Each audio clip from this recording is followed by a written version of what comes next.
What's going on? 410 middle school parents, students, and leaders. Real quick, can't wait to update you on our last series in Dave, his relationship with authority. It was an interesting conversation because today we talked about Dave and his relationship that he had with the ultimate authority. So we talked about Dave and the prophet when Nathan came and confronted Dave about his sin. And we asked students, was there ever a time that you were put in charge of something? And I talked about when I was in elementary school about how when a teacher would leave the classroom, they would often put a student in charge, meaning they would give a student the piece of chalk and have them write up on the board any student who was talking. And so that meant that all of my friends got to talk as much as they wanted to, and all of my enemies got their name written up on the boards with several check marks down beside it. So I abused the authority given to me and therefore was not allowed to be in charge anymore in that situation. And we talked about how often when people are put in charge of things, it can go to their heads. Well, when David was king, he thought he could get away with anything.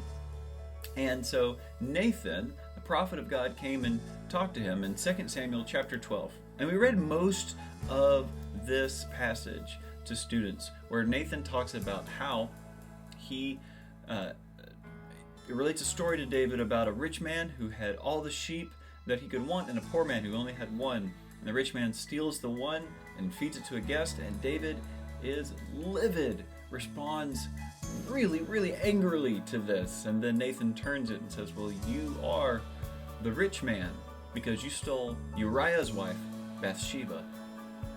And then we went and we walked through all that happened because of that, up until the point to right after David and Bathsheba's son dies as punishment for the sin that was committed. So we talked about how God is the ultimate authority and that we need to trust him. And we looked at how David responded. As king, he could have had Nathan killed out of just anger and saying, no, you're wrong, I don't want to listen to you, you will die for daring to challenge me, the king. But David didn't do that. Instead, this is what he did, and this is what we encourage students to do. To recognize that God's in control. That what happens because we serve a God who is sovereign. But also recognize that we sin.